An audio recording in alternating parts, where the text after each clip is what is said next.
یہ بات ٹھیک ہے، جو نصیب میں لکھا ہوتا ہے وہ ہو کر ہی رہتا ہے، مگر نصیب انسان خود بناتا ہے، کیونکہ دعا کا اختیار اللہ نے انسان کو دیا۔ دعا جب اتنی طرف سے مانگی جائے کہ وہ تمام حدوں کو توڑتے ہوئے ساتویں آسمان تک پہنچ جائے، جس کی ایک آہ سے فرش سے عرش تک ہر چیز ہل جائے، تو وہ دعا ہر حال میں قبول ہو کر رہتی ہے۔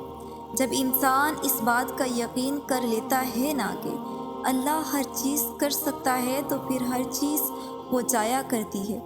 پھر اللہ لا حاصل کو حاصل بھی بنا دیتا ہے اور برے کو بہتر بھی بنا دیتا ہے۔ سو جب بھی اللہ سے مانگو تو یہ مت دیکھو کہ یہ کام تمہارے بس میں نہیں ہے، تو نہیں ہو سکتا، بلکہ یہ سوچ کر مانگا کرو کہ اللہ معجزوں کا بادشاہ ہے اور اس کے لیے کچھ بھی ناممکن ہے، کچھ بھی ناممکن نہیں۔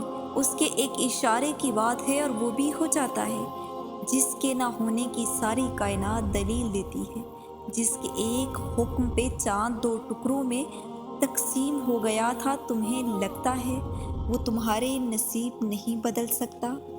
دعاؤں اور سجدوں کی توفیق صرف اور صرف اللہ کی طرف سے ملتی ہے، کیونکہ شیطان تمہیں کبھی بھی اللہ سے رجوع کرنے پر یا اللہ کے قریب جانے پر نہیں اکساتا۔ تو آ کر اگر تمہارا دل ایک دفعہ پھر سے اللہ سے مانگنے کو کہہ رہا ہے، تو ایک دعا اور سہی، جہاں اتنا مانگا ہے وہاں ایک بار پھر سے مانگ لو۔ ممکن ہے تمہاری یہ آخری دعا ہی معجزوں کی دعا ہو۔ دعاؤں کی جانب اللہ ہی تمہاری رہنمائی کرتا ہے، تو اس کے اشاروں کو سمجھو اور دعا کرو۔ دعاؤں کی جانب اللہ ہی تمہاری رہنمائی کرتا ہے۔ مانگو، اللہ سے بار بار مانگو، کیونکہ تم نہیں جانتے کہ تمہاری کون سی دعا تمہیں قبول شدہ دعا کے قریب لے جائے۔